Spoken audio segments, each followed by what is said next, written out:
My name is Tim Wynn, and I'm the composer for Final Destination Bloodlines, and we're here on Film.Music.Media. Okay. Well, Tim, thank you so much for inviting me down to your studio. It's so great to see you again. Yeah, it's great to have you here. Thanks, Kai. Yeah, it's been a while. So congratulations on Final Destination Bloodlines. Thank you. Thank you. But before we jump into that, I want to just kind of, even though we've done a bunch of interviews in the past, maybe there's some people who are just watching you for the first time, or so maybe to start off, I've been asked.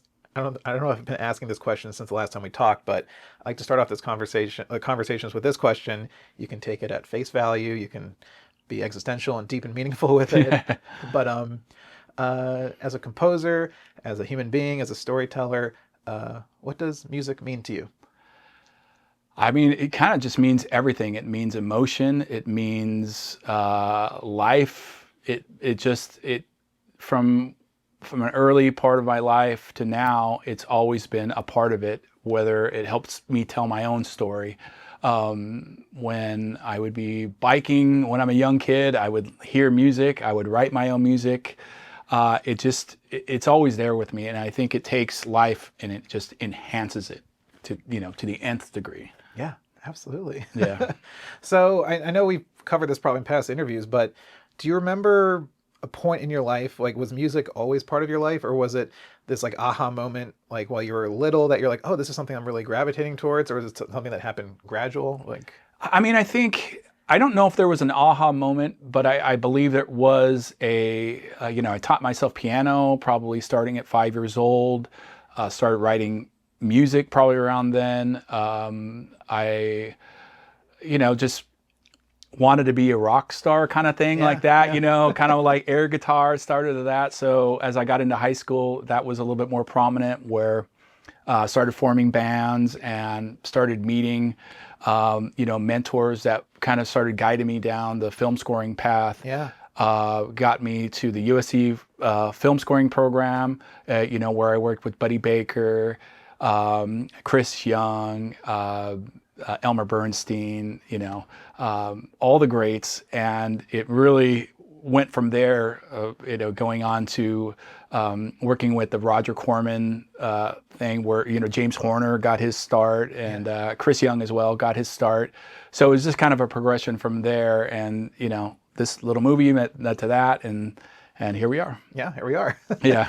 So we could sit here and talk all day about your career. I mean, I've loved your projects ever since, I discovered you and we started, talking, growing up on your video game scores and your TV scores, that stuff you've done with Chris, But we're here to talk about Final Destination. Yeah. I think anyone my age still will not drive behind a logging truck on the freeway. Yeah, it's still pretty creepy. There's a lot of things that you got to watch out for. So, talk to me about, I guess, even before you signed on to this film, were you aware of the Final Destination films? What were your kind of take on them? And talk to us how you got involved with this. Yeah, absolutely. I had loved the franchise, from the very, very get-go. I remember Final Destination 1, and it just kind of grabbed me from the get-go. And from there, you see these franchises, you've got your own projects, but you wish that you'd work on them, but someday it'll happen or not. But I know all the movies really well. And then for me, getting on the project was, I opened Twitter one day and I see that they're making a new Final Destination movie. I'm like, oh my God, that's amazing. That's great. I'm really happy that they're making another Final Destination. I think it's a franchise that could use, another movie or two or three, hopefully. And then coincidentally, some of the directors who I worked with in the past, Zach Lipovsky and Adam Stein, were working on it. And for me, it was kind of a bolt out of the blue, where I'm like, oh my gosh, here I am. I love working with them. I love this franchise. How can I get noticed? How can I get on the radar for, New Line and Warner Brothers? So I reached out to Zach and Adam and I said, congratulations. I'm really happy that, you got this project, and I would love to be considered, if at all. And I really went to the next step, where I you can always, as a composer, explain what your ideas are for a movie and this and that. But I decided that I wanted to go past that and, write about 15 minutes of music, write a new main theme, and really give them of like, hey, this is my shot to have them listen to it and see what they would think, and have Aaron Scully at Warner Brothers and New Line of listening to the music and see what they thought. And so I wrote about 15 minutes of music, wrote the main theme for Final Destination right here, and everyone, it's pretty much the same as I wrote it, whatever now, two years ago. Yeah. So I was very fortunate, and I'm thrilled to be working on it. Yeah. Again, I've talked to some composers who have that kind of like built relationship with directors and stuff, but Yeah. when you kind of take on a franchise, especially as a big studio film, sometimes the directors don't, they try to have their, sometimes the studio will cater to a director's preference, but Right. sometimes you're in competition with other composers. So like, did you feel, I mean, I don't, were you auditioning essentially to try to? Oh, I absolutely 100% auditioning. Yeah. I think for this movie especially, you had Shirley Walker, the great Shirley Walker, starting doing this movie, and then Brian Tyler was working on the next couple films. So I didn't know who else would be involved, and I just kind of took a shot. Really, I just thought that I really had a good idea for what the theme needed to be for the next movie. They didn't give me the script. They didn't give me any whatever. I said, just let me just write you some music for Final Destination, because yes, they know my music really well, but it's the music that I've written up for them up to this point isn't exactly the Final Destination sound. So I needed to really convince Craig Perry and Sheila Taylor, the two producers, of like, I'm the one for you. I will take this to the next level. I will honor the old scores and bring in my new voice. And so the best way to do that is to just write music. That's how I can tell the story, and that's what I did. So when you wrote that kind of 15-minute suite, were you immediately embracing the past with Shirley and Brian? Were you trying to just focus on what you could do different or add to the franchise? Yeah, at that point it was adding to the franchise. Yeah. I needed to write a new, when Brian took over for Shirley, he wrote a new death theme. And so I did the same as well. Yeah. And we hadn't talked about specifics. So it was more like, this is what a score would sound like for me. Sure. And so it ended up, most of it, I was listening to it the other night, in fact, just to remind myself, and I'm like, wow, it sounds like this just came out of the movie, because it really did. Yeah. Yeah. So what were so you presented your music, they loved the idea. What were those, when you sat down with the directors, what were the kind of first conversations about music in terms of where to go from that, from kind of the foundation that you built? Yeah, from there it was, after getting hired in the 15-minute suite, then I finally got the script. So then going through the script and kind of identifying what I can write ahead of time before they're filming the movie. Me and the directors, or the directors and I should say, have done it in the past. We did Freaks together, and so they liked it when I would write music and they could be hearing it while they're filming at the same time. So we sort of discussed what are the parts that we can just get general ideas before they film. So what were those parts? I mean, there were specific things. There's an important part of the scene important part of the movie where Stephanie, one of the main characters in the movie. I guess I'm not spoiling anything now. Yeah, but, I guess well, stay away from spoilers. I try to stay away from spoiling. But there's like a sort of a driving sequence where you can hear that there's a momentous thing that's happening. Going into, she's going to go see her grandma, whose name is Iris. She's one of the main protagonists as well, and she cheated death, as it happens in Final Destination, and Death isn't happy about that. So she had to build a compound where she could protect herself from death, and so that important part of the movie was where I started writing some of the score. Nice, and I think we were talking about a little bit off camera how just the Final Destination movies were just a little bit different than your kind of standard horror fare. They definitely were a product of that time when the first one came out, and they're a little bit more, I think, higher production value. They're not just spooky, creepy noises, jump scares and stuff like that. It is more of a thrill ride rather than that. So, and especially with this one where you're are embracing characters. You're adding some emotion into it. Yeah. You're kind of treating it differently than just a standard horror fare. So talk to me about balancing character versus kind of the thrills and chills part of it. Yeah, I think you've nailed it on the head, because this story really takes the Final Destination themes and just expands on it. Yeah. There's a lot of emotional content that comes through where, I'm kind of repeating what you're saying, but the characters have their own arc throughout the whole thing. And as I was making the soundtrack, there is a handful of cues that I thought, boy, if the fans of Final Destination could hear these tracks, they would be a little bit curious of what's going to happen, because they were so emotional. There were moments that didn't sound very Final Destination, but I think that's what makes this movie special. Yeah. And these are some of my favorite moments of the story, because yes, the thrills and the chills are always going to be part of horror. Sure. And I'll be curious if they ever make a horror movie that doesn't have those. Yeah. So that's kind of baked in. But I feel like the story elements was where my score shines and the movie shines. Yeah. And I mean, in terms of crafting those thrills and those builds and tension, that's so also very much in line with the edit of the movie. So Yeah. did you have, were you in touch with the editor?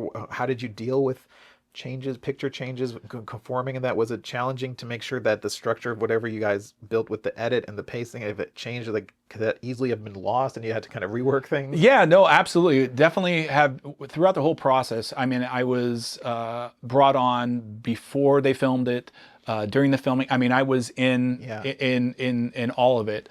And I had a great rapport with the editor and Sabrina, and she, in a lot of times, I mean, the edits, they go, they start with one and then two, and then, a million of happen, and someone else has a note, and we have a test screening, and this could be shorter, and this could be longer, and this could be this.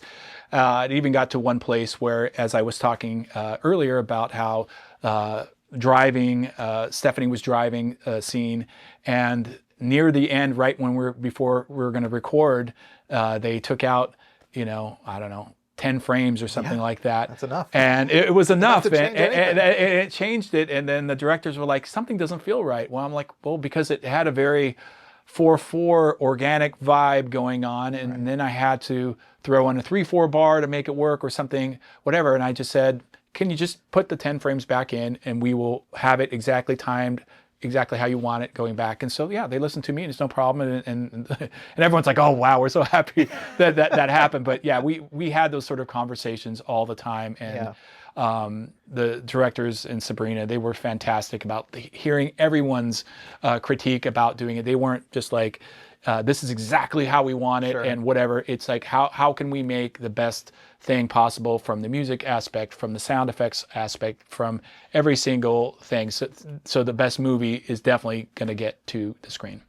And that's something like I've heard, composers have great relationships like that, and it's very collaborative between all the departments and stuff. But then, would you have made that comment if this was like your first film that you're starting out with? Would you have been like, excuse me? No, I definitely wouldn't have. Really? I think, like, looking back, and one of the things I always tell younger composers, the first movies that I did with the Roger Corman film house, where, I mean, I was writing crazy time signatures, all these tempo changes in every single cue, and, trying to hit it, and rarely now do I have a tempo change or meter changes or part of it. But I definitely was a little bit too composery, I guess, in my things, where it's more about having the music have its own voice and having it meld together. And I'm grateful to everybody on this project, but the directors specifically, they really, you talked about a collaboration, and it's 100% a collaboration. They had great ideas throughout the whole process of how the music can be better, can be, anything they want to change, and how we can just make the scenes better. Right. And even the same thing with the director or the producers, Craig Perry and Sheila Taylor. I mean, they were brilliant in how they treated the score, the edit, everything about in post-production that I saw, I have never been more impressed with producers, and I think it's going to show on the screen, and really the fans.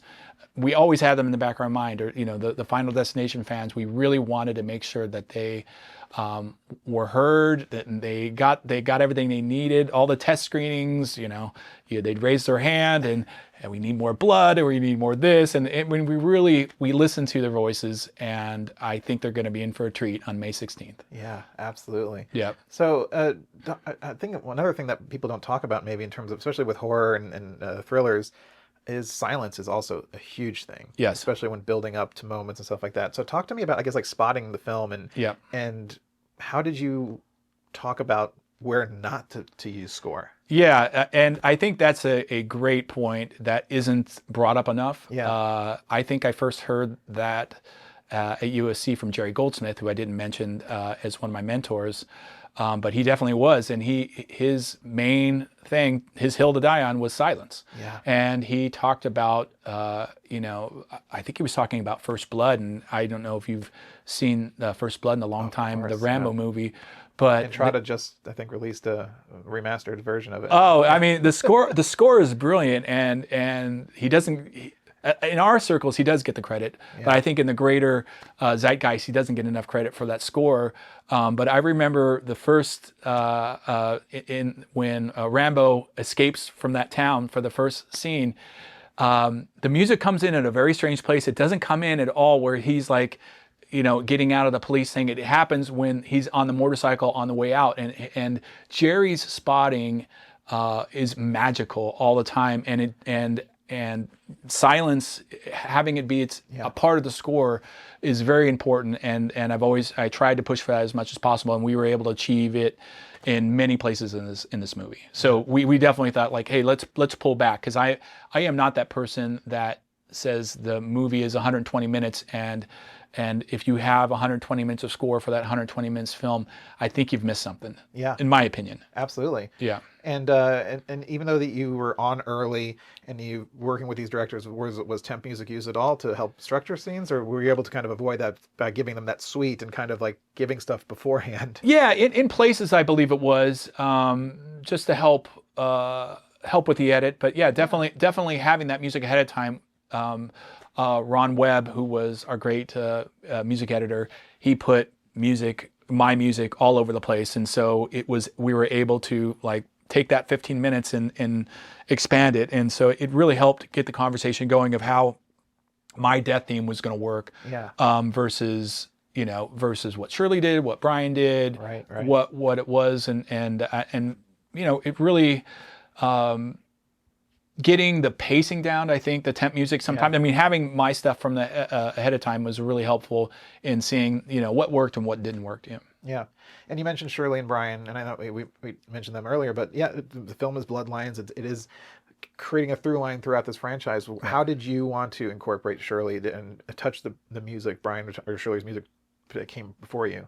Yeah, we decided early on that when we were spotting some of the scenes with Tony Todd, Bloodworth, that we knew we wanted to use Shirley's theme somewhere in the movie, and that was the place that was identified as like, hey, came up with this great idea. When Bloodworth comes in, let's play Shirley's theme. And I think it's there's two scenes that it's or one long scene, but that it happens in. But it's like when he comes on the screen for the first time and you hear Shirley's theme, it's magical. It's real. I'm like, wow, that was a great idea. So I'm really happy that it happened. And given the fact that this is his final on-screen performance, and he was sick, and it just seems, I don't know, it seems like a fitting farewell.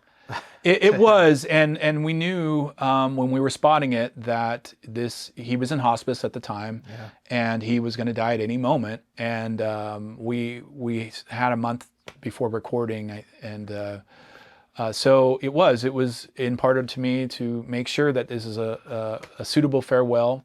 Even I found out recently that he ad-libbed sort of his last couple sentences because he really was going through exactly what the character's going through. Yeah. It's, it is his goodbye. So that scene to me was the highlight of the movie, I would say. Absolutely. I got to meet him at a Monsterpalooza last year. I think it was last summer, and he was signing there. Of course, everyone was there signing for Candyman Yeah. and or The Crow and stuff like that. But when I got up to him, recently I've been writing liner notes for Hans Zimmer, and Yeah.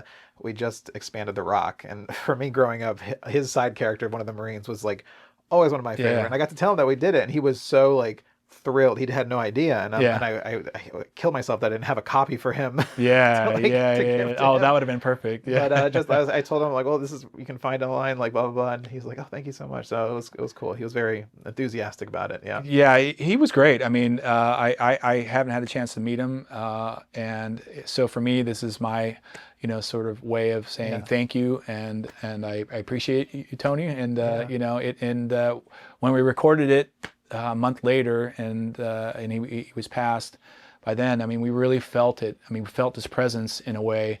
We all sort of shared a moment after we recorded those scenes, and where we were all kind of like just kind of teary. Yeah. Because it's special. He added so much to the franchise. Every time I remember reading the script for the first time, and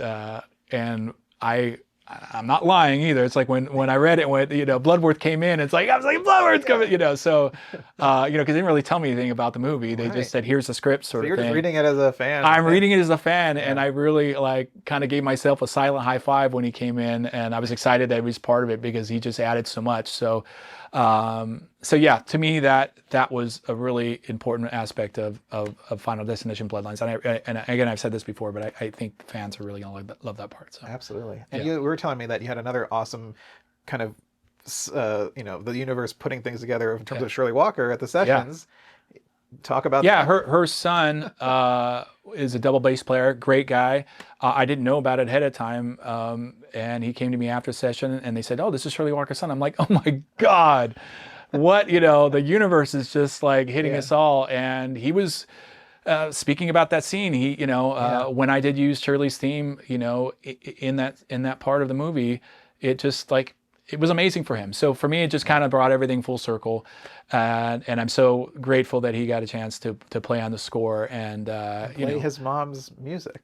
Play his mom's music. It was great, and that's the part too that I think the fans are going to get a thrill out of is we've had Craig Perry has been the producer throughout the whole series, and so.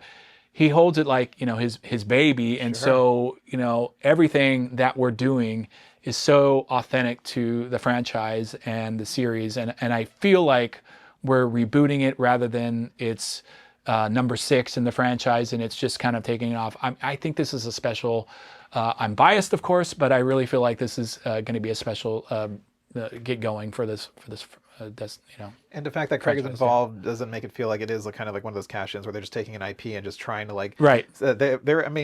People don't give, I think, producers credit enough that they are very creatively involved. And I grew up on Jerry Bruckheimer films. There is a sense there, and certain producers bring that to their productions. And I think Craig handling that from the beginning, I think, is very integral.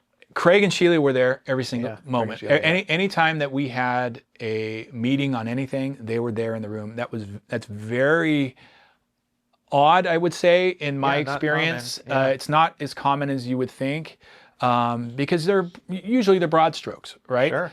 But they were there helping everything, and so if there was something that came up, they were right there to handle it and be sort of like the Yoda aspect of it, of like, oh, well, let's think about it this way, let's do this way and that way. And they never came at it from a like, I'm the producer, do what I want. It was all collaborative, and everyone on this project was amazing. And I'm not saying that just to give brownie points. I'm telling you, everybody on this project was fantastic, and I have never ever had a better experience. And I hope this movie does really well, so we can do it every 2 to 3 years, do it again, because this group was special for me anyway. Yeah, and I think another big thing to point out is that you got to record here in LA. Right. Which is sadly more rare these days, especially in the current climate of the industry, but on top of everything else going on with the economy.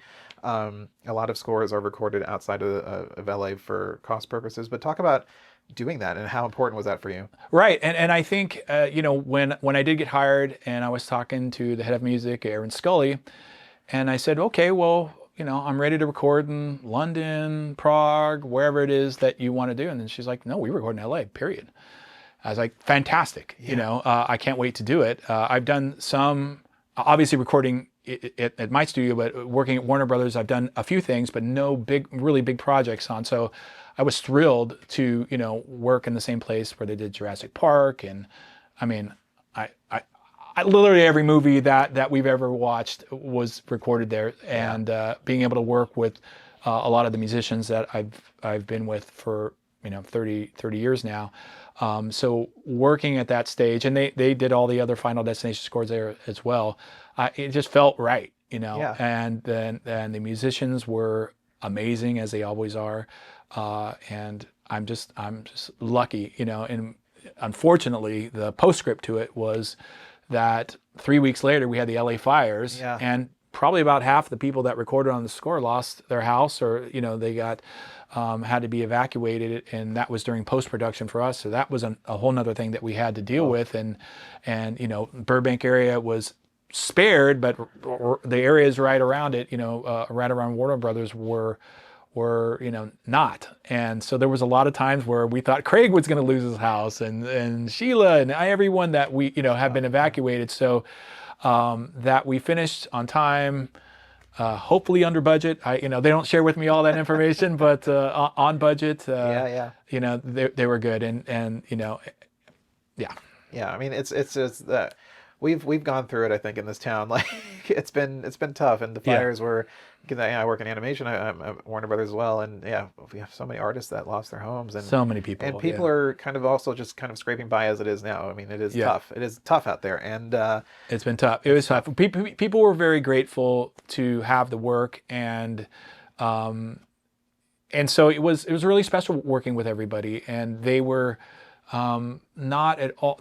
Everyone just wanted to give everything they had. And there was no, like some of the older days when everyone had chips on their shoulder and stuff like that. But like, oh, okay, as soon as you're done, I mean, everyone wanted to make the best sounding score that was possible. And I feel like we did it.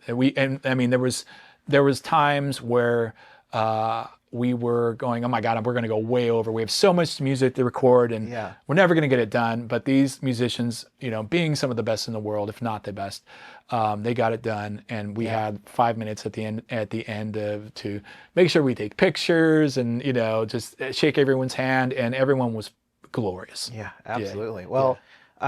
Before we don't see it on camera right now, but we have an amazing instrument that you've built in front of us right now. But before we jump into that, talk about what led, first of all, to the creation of this instrument, but also what other kind of unique, were you just looking for different sounds? Like, were you any other instruments that you used, or maybe like bend guitars to a different way or something? I'm curious, like, how did you approach it kind of to find those different sounds? Yeah, I mean, mainly the thing that I really wanted to add to my repertoire was, and you'll see it later, it's called the Bloodbox. And it was something that I created specifically for this movie. I was thinking about Iris's compound, where she was hiding from death, or staving off death for as long as possible, and I really wanted to make unique textures and sounds, because what she did is kind of a homegrown, there's pots and pans, there's propane tanks and weird metal stuff, and just this thing, and I really wanted to have something unique that I have never used before, added to my sound palette. So that's what I created with the Bloodbox. Cool. Yeah. All right. So we're sitting here in front of the Bloodbox. This is the Bloodbox. So how did this creation come to be? So this is an old crate, an ammunition crate from the Czech Republic, I believe in the 80s. I found that on Etsy. I got the idea a long time ago, actually. I was thinking about it this morning. George Deering was in here recording one time, and I kind of asked him for, interesting, cool sounds, and he's like, "Oh, well, hey, Tim," and he grabs a bow and he just starts bowing like different guitars and doing it. So I thought, well, that was kind of cool, and how can I kind of achieve that myself? So for this project, I started doing some research. I came across another composer's instrument called the Apprehension Engine, and his name is Mark Coven. and it did some really cool stuff for horror movies and things like that. So I said, well, let me make my own example of it, and this is what came of it, the Bloodbox. So you've got 3 strings here. You got a pickup, you got the volume and the tone.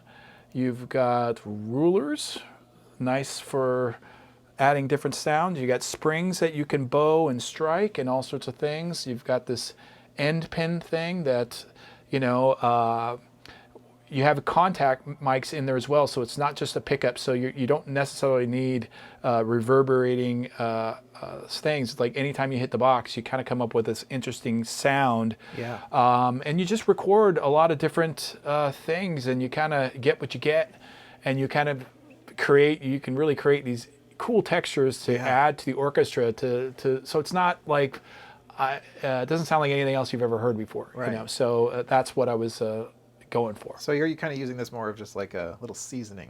Yeah, I would say it's a seasoning. It's not an instrument that you're going to create like quote a death theme or something like that on it, because it's not something you're going to write a lot of notes on it, but definitely seasoning on top of it, and it's something that I can manipulate and give specific you know, performances that really will add a lot to the cue. But there's also maybe an unpredictability about it, where it becomes a little bit more, in that sense, just you're kind of, I guess, more natural. I guess more naturally organic. It's Well, that's it. I think organic is the best way to describe it. It just really has a way of coloring the sound that gives it much more life. I mean, not that the orchestra does not give things life, but it's a very predictable sound. Right. And if you hit a key on a piano, you know exactly what that's. You know what it's going to sound like. The strings do this and that. So it's sort of I wanted to add a little bit of an experimental flavor to it, but not have the whole score be this way. Yeah. So yeah, maybe we can do a little demo. Yeah, absolutely. So. Let me see what I can get for you. So Okay. I'll start plucking away and adding some strings, and we'll see what we get. Sure. Okay.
Yeah. Yeah. Wow. I mean, there's always more sounds to create, but and every time you play it, it's something different. So what I just did there, I never did before, and I probably will never be able to replicate it again. So it's an original piece. It's an original piece. So yeah, that's the Bloodbox. Absolutely. So have you built stuff in the past? Is this kind of your first attempt at building an original instrument? Yeah, I think it is. I mean, I've taken instruments and I've tried different ways of playing them. Yeah. Detuning them in a strange way. I was reading about a composer, and I'm forgetting the score, but he would put viola strings on his violin and then detune it and play it, and it had this unique texture that doesn't really sound like it before. And I think I've always thought about doing this, and I haven't done it for Final Destination, but back when we were doing some more experimental things in other projects. It was in the game fields. We wanted to put the orchestra in strange positions and record it that way. The problem is that when you're recording, it's so expensive. So unless you're going to, and you don't know 1,000% it's going to work, and these players are used to sitting where they're used to sitting. Sure. So to put them in uncomfortable, I can't say the word. Unconventional. Unconventional is uncomfortable, unconventional. That's what I was meant to say. Yeah. Places that it can be challenging, and so you can't get it. So we decided to stick with a pretty traditional orchestra for Final Destination, and that's where the Bloodbox kind of comes in. Yeah. That adding something on top of it to kind of color the sound, and it's more effective when you talk to concert masters and such, and you're like, hey, what if we put the violas with the double basses and the this and the that, all these crazy places? I'd be like, oh, that'll never work. Yeah. So I think there's something there eventually. It just, you have to come along with the project knowing that if you do burn half a day of recording, that it's okay. Right. But I just love something like this because it almost like blends into like Foley and sound design, where it's like that version for music, and it's just like, and it just, I don't know, it just, when I see stuff like that, like, especially it just reminds me of just the way movies were made with practical stuff, and you can touch it and manipulate it, and whether it's practical effects or just like cheating a shot, it's like, it's all about the gimmicks and the kind of, like, that's what I fell in love with filmmaking. And I think this movie does a great job of that, because the first time I saw it, the first cut, and they were still, well, I was starting to see the dailies. Yeah. And then the first cut that I saw was maybe a month later, because they had the whole time Sabrina was back assembling the shots, and so she had her cut pretty early in the process, maybe 3 weeks. Wow. So there wasn't any special effects in there yet. Yeah. But there was so much practical effects. They built the sky view, which is where the first, how every Final Destination usually in the first quarter of the movie has this big spectacular death sequence or piece, whatever, set piece, whatever it is. So they with all the practical effects with it, they built the sky view, and it looks fantastic on screen. And you can really, it feels tangible, it feels organic, it feels, all that sort of stuff. And even my wife was talking about this morning. She's like, well, they didn't like really break glass and do all that sort of stuff like that. And I'm like, well, I'm pretty sure they did like all that practical effects. When I saw it, the first time I saw it, there was no effects at all. Yeah. And so I was shocked. I thought the film, had been obviously colored. Nothing had been done to it. Sure. And it looked amazing. And that's all credit to the filmmakers, Zach and Adam.